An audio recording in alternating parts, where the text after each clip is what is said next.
My name is Robert Shaw. I want you to know I am a genius. No, really I am. My IQ is somewhere around 160, so that qualifies me as a genius. I was the smartest kid in my grade school. By the time I was in the 10th grade, I was taking college courses. I graduated college when I was 19 and started working on my master's in computer science. When I completed my master's degree, I was recruited to work for a company that keeps everything working. I will try to explain. When you got up this morning, you turned on the light in your bathroom, right? Well, I make that possible. You washed your face. That's me also. When you stopped to buy that $10 cup of coffee and paid with your credit card, yeah, you got it. That's me. All those things I mentioned above, well, I keep the bad guys from messing with them. I keep your information safe. I keep the grid up. Now you understand. Well, all that studying and preparing came at a price. My love life, to be exact. I was a virgin until I was 20 years old. My first time? It was more of a lab experiment than a sexual event. We both had maxed, so we called it a success and never did it again. It was after I had received my bonus and went to work with a six-figure salary that I decided to try my luck at picking up women for intimacy. I bought a $3,000 suit, a $15,000 Rolex, and a $400,000 Maserati. I told you that the bonus was impressive. Believe it or not, the first two ventures out into the world, I came up empty.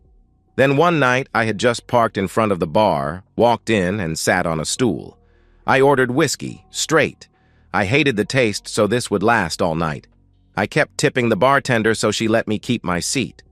This good-looking blonde sits down next to me and asks if I will buy her a drink.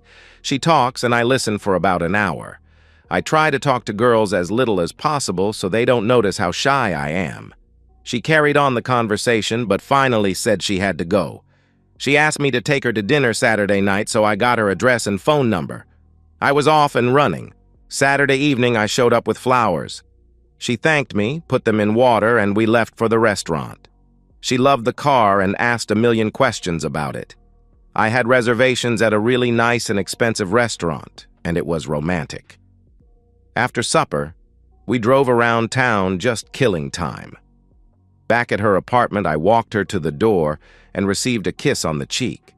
I was in heaven when she asked me out again for the next week.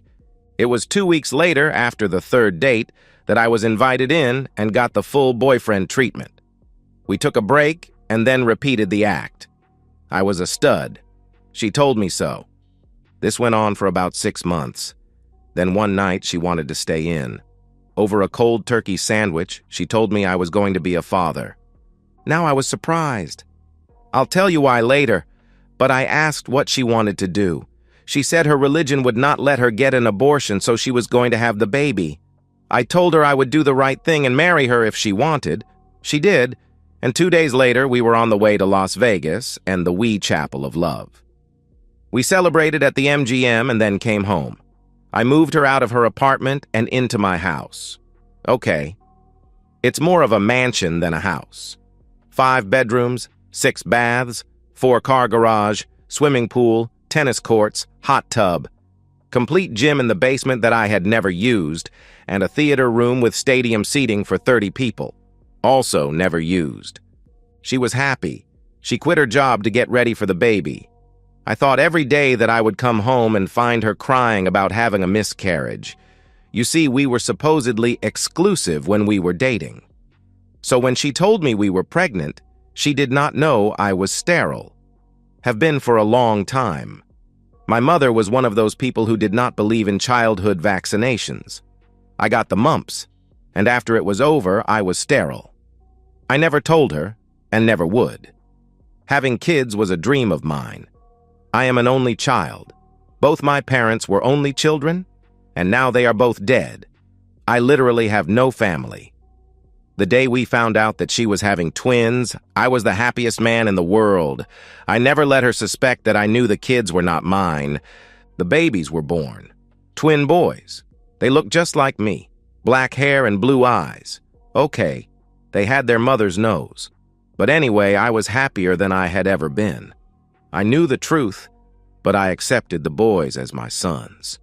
It was maybe 2 months after they were born that Sue changed. some type of postpartum depression. We went through 3 nannies. She was impossible to be around. Then one day it changed. She was happy laughing and even playing with the kids. She went out once or twice a week with some of her old girlfriends. I accepted it and really did not mind. We were being intimate again maybe 3 or 4 times a week, and I was taking care of my sons a couple of nights a week, and I enjoyed that. It was one day at lunch that an old girlfriend of Sue's walked up to my table and asked about the twins and Sue. After a little light conversation as she was leaving, she said, "Tell Sue to call me sometime. I haven't seen that girl in ages." Now that was a strange remark. Sue and she had gone out for drinks just last night. That started the surveillance. I put a GPS tracking device on her car, a GPS device on her phone, and cameras all over our house. The cameras were in case she decided to bring her lover home. That never happened. But the devices on her car and phone did show me where she went and who she met. The next time she went out for drinks with the girls, I tracked her to a motel on the edge of town. With my sons in their baby seats, I waited outside room 104. I saw her car parked next to another car in front of the room. It was the only other car in the lot with our state's license plates. I took pictures of the car and the plates, then went home. The boys were bathed and asleep when she came in. She went directly into the shower and then came to bed, kissing me on the cheek and telling me she was tired. Yeah, I bet. The next day, Mr. Paul Stewart's wife got the pictures of his car parked at the Super 9 motel. The note said the car next to him belonged to Sue Shaw. To say the shit hit the fan is an understatement. Mrs. Stewart showed up at our house and slapped the shit out of Sue. I had rushed home when I supposedly got the same photos on my email. I saw the slap. I confronted Sue and she did not lie. She said she was sorry and that it would not happen again. It was just a fling that had been caused by her depression. She cried. I cried and forgave her. I tried to understand. But I told her this was the only time. Next time I would divorce her and take the kids. She said she understood and promised never to again. Things went back to normal for almost a year. But I never removed the GPS devices or the cameras. From the perspective of Sue Shaw, how did both my husband and Paul's wife find out about us? Robert was home with my kids, not his. I tried for months to get pregnant by him, but it never took, so I took matters into my own hands. I found a black-haired, blue-eyed guy at a bar one night and was being intimate with him until he was shooting dust. I don't even remember his name, but it worked. Now Robert is so attached to those kids he is threatening to kick me to the curb and take the kids. Sometimes he is so naive. This is a no-fault state. I could mess with the entire local high school football team and I would still get the kids, the house, child support, and a healthy alimony check since I do not work, and he makes great money repairing computers or whatever he does.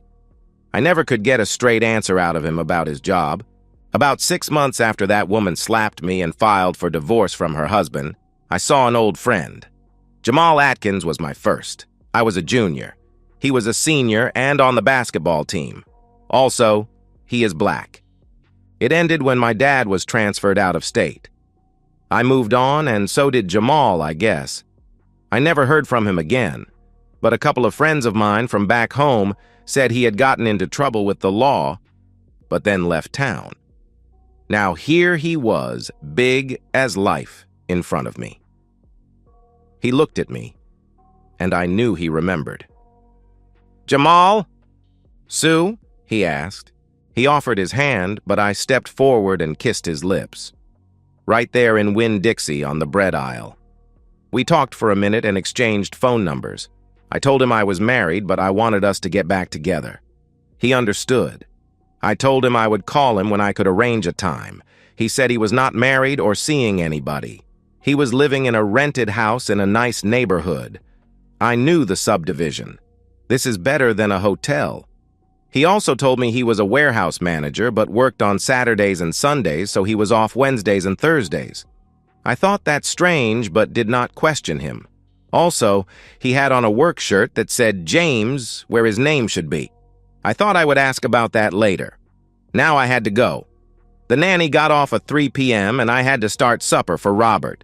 Back to the perspective of Robert. When I got home that day, there was a nice pot roast simmering in the kitchen. Sue acted a little too friendly. It raised my suspicions.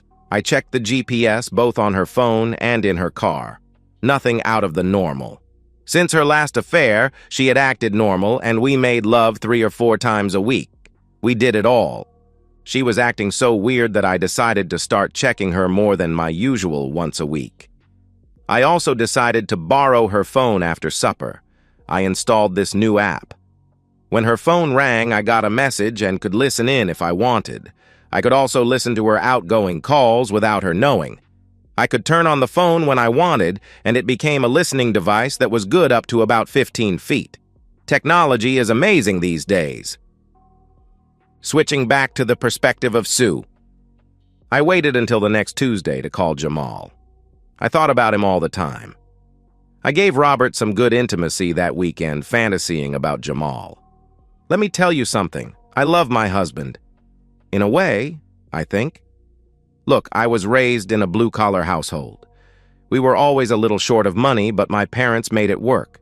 I swore to myself that I was going to do better in life. The night I saw Robert pull up in that Maserati and then sit at the bar showing off his Rolex, I went after him. I did what I had to do. That shy introvert was like putty in my hands. Within 6 months, I was pregnant and married. He was so excited about the kids. That tied me to him and that big paycheck of his forever. But I am going to have my fun with Jamal, and Robert is not going to know or find out. Wednesday, I pull into Jamal's garage. I go into his house through the garage. No one knows I am here. There will be no pictures this time. How should I describe this time with Jamal? It was amazing. He met me in the kitchen with a big kiss. He led me to the bedroom where I did a strip tease for him. He kissed my lips, then my neck. He was rough on me, and I told him no marks. I really did not want Robert to suspect anything. This excited me so much. Was it that it is so much bigger than my husband's? Or was it the skin contrast? Or was it that I was cheating on Robert? That could be it. I really got off thinking I had pulled one over on my genius husband. He would never know. After he came, I went to the bathroom and cleaned up. Jamal wanted me to stay, but I could not. I did not want to raise suspicions with Robert, but I promised I would be back tomorrow. We had started going to church, and they offered a Mother's Day off program. I could drop the kids off at 9 a.m. and pick them up at 3 p.m. We could spend more time together. That seemed fine with Jamal, so we made it a date for the next day. I went home really happy. I was in control again. I did feel a little guilty, so in bed that night, I let Robert have intimacy with me. Switching back to the perspective of Robert, she thinks she got away with what she did today.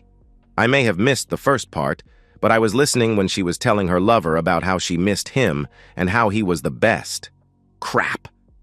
I thought we had gotten past all that. I had found out the house was rented to James Lincoln. I pulled up his driver's license and he was black. He had a car registered in his name, and he worked in a warehouse in an industrial park here in town. He was a forklift driver. How did she meet him? Why does she keep calling him Jamal? I need more time to check him out and develop a plan to get him out of our lives. Just like I did with that Stewart character. Switching to the perspective of Jamal. Want to know my story? Okay, here goes. I played high school basketball. I was good, but not that good. My senior year, I met Sue, and we started dating. I got her cherry one night in the back seat of my grandmother's Buick. We dated about 6 months, as I remember then she moved off. I never heard from her again. I graduated, and of course there was no job for a poor black kid who barely graduated. My basketball skills did not get me any offers to go to college, so I did the only thing available. I started selling drugs on the corner. I was bringing in good money. My grandmother did not approve and tried to get me to stop, but I could not find anything else. I moved up in the organization. I became a favorite with one of the Mexican bosses, and I started managing some of the guys on the corners. One night, this Mexican and I caught one of my boys stealing from us. To set an example, I took him in an alley and capped him. At first, I planned on throwing that gun in the river, but then I had an idea. This Mexican liked to practice shooting his pistol, so I took him to a gun range. As we were finishing up, I made a joke about my pistol not shooting straight. He took it and fired it about 8 times and handed it back to me saying, "It's not the pistol, it's the pistolero." I said a sarcastic thanks while grinning on the inside. Things went well for almost 2 years. I was moving up in the Rio Bravo cartel. I had my own section of the city and I was rolling in dough. I picked up 10 kilos of heroin at the border and was on my way to deliver them when I had a flat. A cop stopped to help me. I tried too hard, I guess, to tell him I did not need any help. He opened the trunk and about 5 more cop cars appeared. I had been discovered. They were all feds, and after I was booked, a lawyer appeared. He told me to keep my mouth shut and he would get me a deal. 2 days later, he comes in and tells me they offered 25 years. I would be out in 15. I told him, sure, set it up. Back in my cell, I told the guard I wanted to talk to the DEA agent who busted me. In an interview room outside of the ears of the other prisoners, I made a better deal. I told them a story about Jose Gomez shooting a street dealer, and I had the pistol with his prints on it to prove it. I wanted witness protection and no jail time. To make a long story short, you should just know I delivered the gun. The bullets matched, of course. Jose was arrested and I testified against him at trial. He got 99 years in a federal supermax prison. No parole and 1 30-minute visit a month. No phone calls. I found out that Jose was Don Ricardo's oldest son. Don Ricardo? He is the head of the Rio Bravo cartel. He was not happy with me. He put a $500,000 reward for the person who would bring him my head. Yes, that's right, my head. That is one of the things they do. Cut the heads off their enemies. I was moved to another city and given $100,000 for my testimony. I rented an apartment and got a job in a warehouse.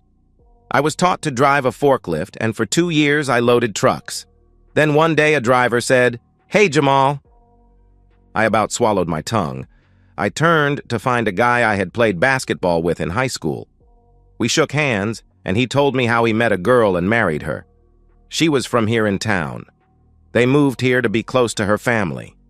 He wanted us to get together this weekend and relive old times. When he left, I called my contact in the marshal's office, and I was moved that very night. I stayed for 2 nights in a cheap hotel, studying my new identity. When I had it memorized, I started job hunting. I enjoyed driving a forklift, and it was easy to get a job. I was getting settled in when on my day off I went to the grocery. There was Sue. I had not thought of her in years, but after talking and finding out about her, I made a big mistake. I did not notify the marshals. I did not want the hassle of moving again. And besides, according to her, she had as much to lose as I did. Okay, maybe her husband would not cut off her head, but she did not want to lose the lifestyle she has. So if we were both careful, I could stay here and enjoy. The first day was like I remembered it. Beautiful blonde hair and nice body. It was waxed, she said, and she acted like she did that for me. The first time was just too short. She had to get home, but she promised she would be back the next day and she could stay longer. Switching back to the perspective of Sue. I dropped the twins off at the church and raced to Jamal's. I had until 2:30 and I planned on using every minute of it. The garage was opened when I pulled in and parked. I am so naughty. No one knows I am here, my car is hidden, and I have 5 hours with Jamal. I am in heaven. I had set my phone on his bedside table just in case of an emergency with the kids or Robert. I was not expecting a call, but you can't be too careful. Switching to the perspective of Robert, I heard it all today. Her begging him not to stop, to do it harder, and how he touched her in places I never could. At one point, she screamed, "Jamal Akins, you are the best I ever had." Okay, now I know his last name. James Lincoln must be a roommate. No, wait. His driver's license has James Lincoln and his picture. I need to do some checking into this Jamal Akins. Oh boy, did I just hit pay dirt? This Jamal is in the Federal Witness Protection Program. According to the dark net, There is a reward for his head from the Rio Bravo cartel. Those Mexicans don't play around when it comes to rats. I bet they will make me a deal. I was sitting at the kitchen table when Sue came in. I usually did not get home until around 5, so she was surprised, switching to the perspective of Sue. Robert is home. Something must be wrong. His work, I suspect. I'll let him have me tonight if he wants. That will put him in a better mood. I rush in, and Robert does not kiss me. He helps me get the boys settled in their big playpen in front of the television. I go into the kitchen to start supper, and Robert tells me to sit down. Now I'm worried. I got a phone call today from your phone. My phone? I asked. Listen, I recorded the message. He pressed play, and I almost fainted. Harder? God, yes, right there. Oh, shit. I love that Big Johnson of yours. Don't stop. I reached over and pushed stop. When I took the phone out of my purse and laid it on the table by the bed, I must have hit the speed dial for Robert. As I sit there trying to think of something to say, he starts, "Remember what I told you would happen if I ever caught you cheating again?" I look at him. This is that same introvert that I tricked into marrying me. He is shy, unsure of himself around girls, almost a beta male. Okay. I decided to take a different approach. Robert, stop. Just stop. You are not going to divorce me. You would lose big time. This is a no-fault state. Adultery would not make a difference. The boys and I would get the house. You would have to pay all our expenses, child support, and alimony. Since I do not work and you make a fortune, the alimony would be substantial. Hell, I could move Jamal in here to help me raise your kids, and there is nothing you could do about it. So think before you make the greatest mistake of your life. Who is this Jamal? He asked. He is my old high school boyfriend, my first. I met him last week at the grocery, and yesterday was the first time we ever got together. I have an idea. I'll go to Jamal's twice a week. Wednesday and Thursday are his days off. Believe me, this fascination with his Big Johnson will pass. In 2 or 3 months, I will drop him, and we can get back to our life of raising the kids together like it should be. Not you getting them once a month and living in an apartment somewhere. How about it? I get to have your ass every time you go to Jamal's. That's what I am proposing. Okay? But I want you to promise me some things, and I will trust that you keep your word. Things like what? I asked. First, you will not fall in love with this guy and leave me for him. Don't worry about that. I promise never to let that happen. Jamal works in a warehouse. No way I am running off with that working-class stiff. Second, never bring Jamal to our house.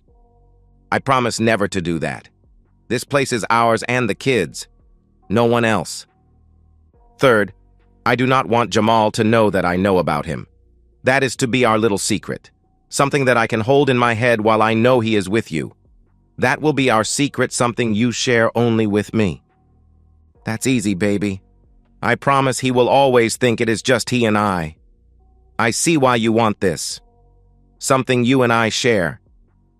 Fourth, no calling Jamal from the home phone.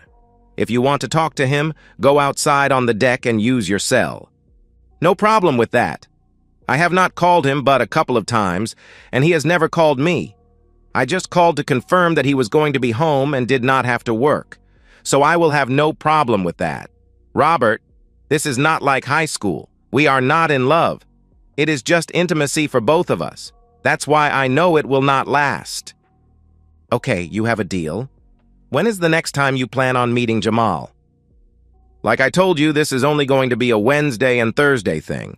No nights, no going out to a club or for drinks and dancing. This is just intimacy, nothing more. I do love Robert in a way. He is a genius, but he is also a dumbass in a lot of ways. I can talk my way out of anything. All he needs to forgive my cheating with a black man is the promise that he can have with me. Switching back to the perspective of Robert. I told her I had to work on Saturday and Sunday. That was a lie. I was getting everything in order, erasing all my tracks into the dark web and the searches for Jamal Akins and James Lincoln. Also, I made an appointment with an attorney in a different city. What attorney, you ask? Jose Gomez's attorney who was filing an appeal for Jose. I told him I knew where a witness was located that he may need. I also had a video that he may be interested in, but it would cost him. When he asked how much, I told him $500,000. He got the message. I left the house early Tuesday morning. I had a 2-hour flight to the city where Jose Gomez's attorney was located. I had taken off work that day and had told Sue I was hosting an important meeting and would be home late at night. His office was impressive. The name on the door read, Stephen Judd, Esquire, Attorney at Law. An egotistical guy, I imagine. I walked in and was shown directly into his office. "Mr. Shaw, how can I help you?" "Mr. Judd, it is I that can help you." "Please have a seat," he replied. "I'll get right to the point. I have information that will help you with the appeal in the Jose Gomez case." I hand him a thumb drive. He looks at it and then plugs it into his computer. After about 10 minutes, he asked where I got what he was looking at on his screen. "That particular gun range stores all its video in the cloud. It seems you are interested in doing business?" "Yes, I am." "But the other matter? You know where this particular witness can be found?" "Yes, I do, but I want some—" "Stop! Will you please wait in the lobby for a few minutes? I have to confer with an associate of mine." I got up and sat in the lobby. 15 minutes later, his door opens and out walks a beautiful Mexican lady. She was not in the office when I was there, so she must have come in through another door. "Hello, Mr. Shaw. I am Maria. Why don't I take you to lunch?" I stammer out an okay. Rather loudly, I think.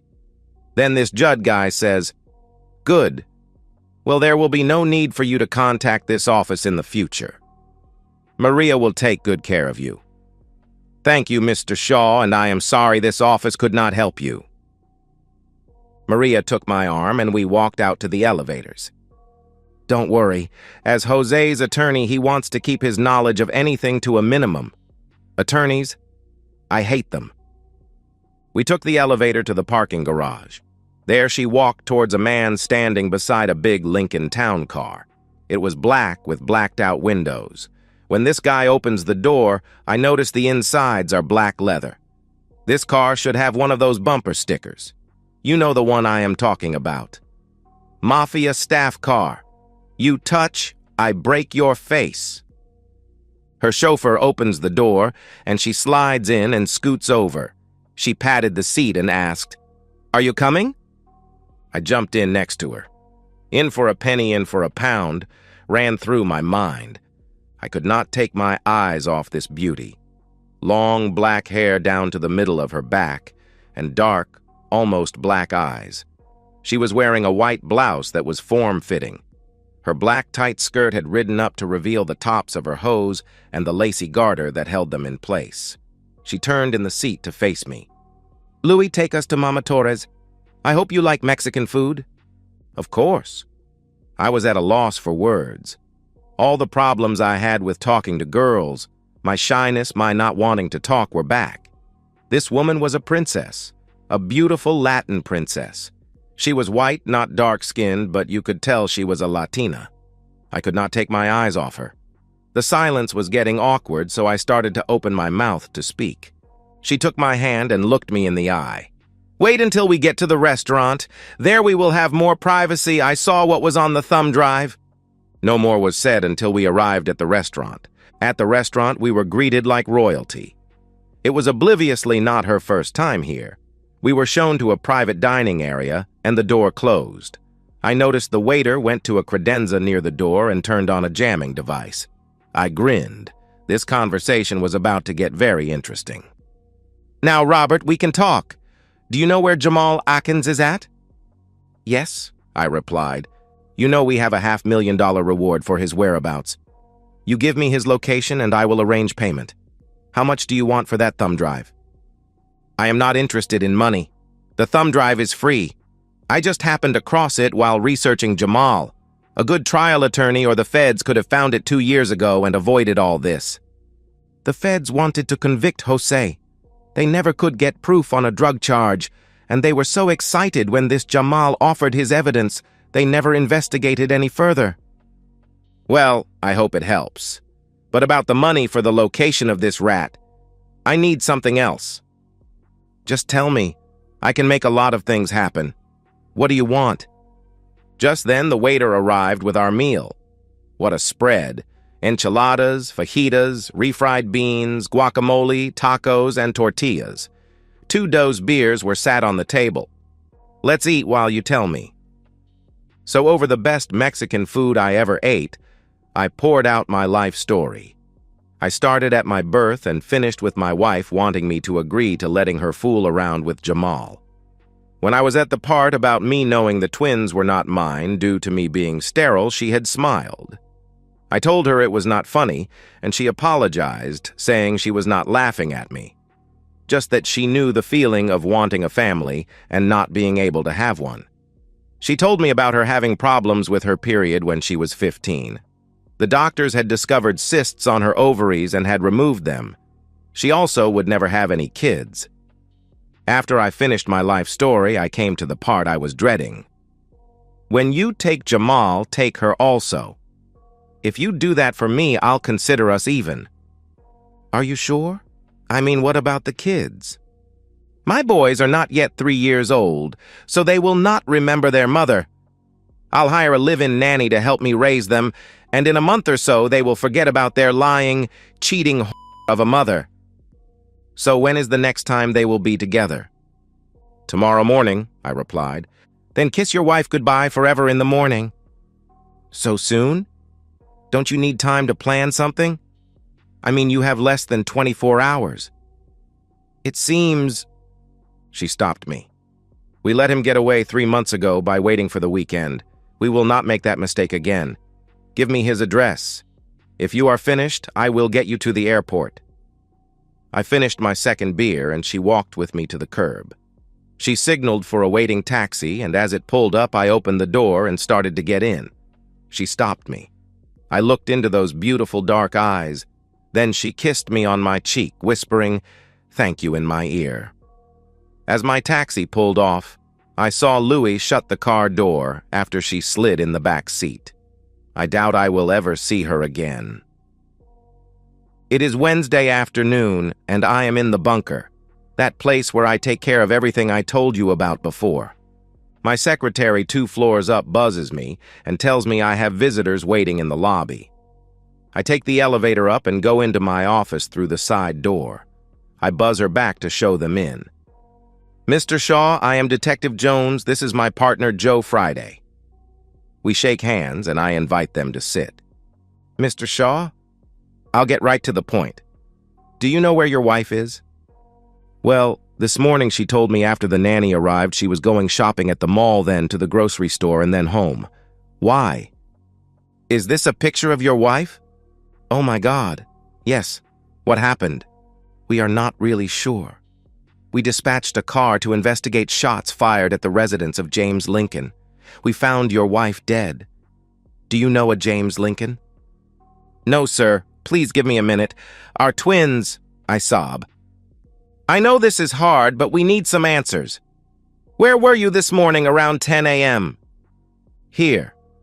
I arrived at my usual time of 8 a.m. I have not left my office all day. You can check with my secretary and FBI Special Agent Pilgrim. I am doing some background searches for the FBI, and Agent Pilgrim was in my office this morning from 9 a.m. until about 10:30. Call him and eliminate me immediately. That will free you up to find the real killer. Where was she found? Friday got up and left my office. I figure he is talking to my secretary and probably calling the local FBI office. He comes in and whispers in Jones's ear. Okay, your story checks out. Do you know a Jamal Atkins? Well, not personally. You see, he was my wife's first boyfriend in high school. She told me about him. Well, according to our information, he and this James Lincoln are the same person. How is that possible? I asked. Witness protection, said Friday. Look, we are working on 2 theories. The first is that the Rio Bravo cartel found out about him and he blamed your wife and shot her. Or maybe he wanted to run off together and she would not go, and he shot her. Anyway, we know he shot her. We found the weapon, a .45 automatic with his fingerprints on it. But why was she with Jamal or James or whoever he was? I asked innocently. We found evidence that they were lovers. I am sorry, but it is what it is. I had no idea. This just keeps getting worse and worse. Do you know how long this has been going on? No idea, but we don't think long. He has only been here in town for a couple of months. You see why we first thought you might have something to do with it, but the longer and deeper we get into it, this looks like it had more to do with his history with the cartel than a jealous husband. Sorry for your loss, and we will keep you advised on the progress of the investigation. I am sure you want justice for your wife. I do, but please do not involve me or my boys in it. Those cartel people are vicious. I mean, they found someone in the witness protection program. If you cross them, they get their pound of flesh. I promise not to involve you, and again, sorry for your loss. They walked out, and the only other time I ever heard from them was when the coroner called and said I could pick up her body. I called a crematorium and had her cremated. I took her to the beach and waded out into the water. Sue, you lying, cheating woman, I know how much you hated the beach, so I'm going to let you live here forever. I hope you rot in hell. I poured her into a big wave and laughed as I walked back to the car. I had taken off work for 2 weeks. Grieving? Hell no. Playing with my boys. I heard a car drive up and I went to the window to see who was there. I was not expecting company. It was that black Lincoln Town car. Oh, what is this about? The doorbell rang and I opened it to find Maria standing there with Louis carrying 2 suitcases. I hear you are looking for a live-in nanny? Well, cancel the ad. You just found one. My mouth was open and I could not find words. Don't just stand there. Go help Louis with my other bags. I followed Louis to the car and we brought in 4 more suitcases. When I shut the door after shaking Louis's hand and him winking at me, I found Maria in the den playing with the twins. They were rolling on the floor, laughing, wrestling, and pulling on her long hair. Have these boys eaten lunch yet? No, I replied. Well, you take over and I'll go find them something. That was how my life with Maria started. She moved into my bedroom that first night. The next morning, she put everything that Sue had in the house, clothes, pictures, makeup, everything in plastic garbage bags, and called Goodwill. They sent a truck and hauled it away. While the boys were down for their nap, we sat at the table. I was trying to talk, but the words were stuck in my throat. Go on, Robert. Let's get it over with. Ask me whatever you want to know. How? I asked. Fair question. Well, by the time your wife got there that morning, Jamal was in Mexico. We snatched him the night before as he walked into his house after finishing his shift at the warehouse. We made sure his prints were on the gun before he left. When Sue got there at about 9:30 that morning, I was the only one there. I told her you had decided to not accept her deal and that I would be raising her kids. For her not to worry, I would take good care of them and you.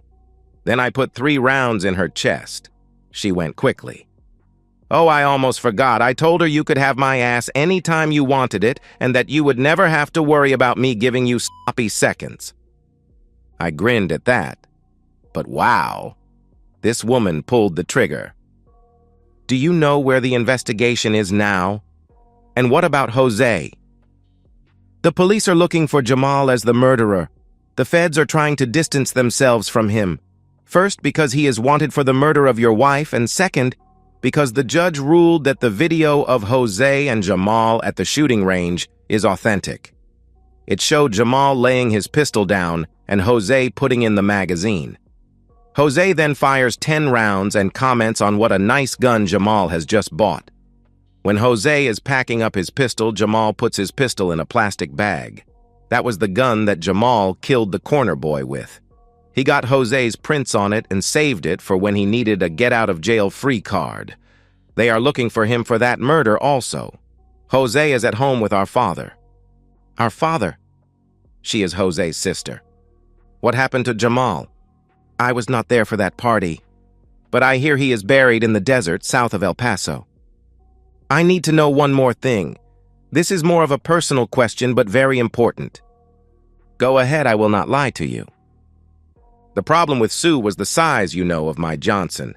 If that is going to be a problem, let's end this between us now. Sue broke my heart and I ended up hating her. You gringos have a saying I like. It goes something like this. It is not the size of the magician's wand, but the magic in it. Believe me, Robert, you have more than enough magic for me. We were married 3 months later. She wanted to honeymoon in Cancun, Mexico, so I let her make all the arrangements. It turned out Father owns one of the resorts there. I noticed that she never had asked me for a dime. Not money for groceries, the light bill, the pool service, nothing. Also, the plane tickets after the wedding just seemed to appear. I asked about taking the twins, and she said not on the honeymoon. She arranged a nanny. She was a nice older Mexican lady. I found out later that she was Maria's nanny when she was a child and still took care of her. Louis was the lady's husband and Maria's bodyguard. They lived with us after we returned home.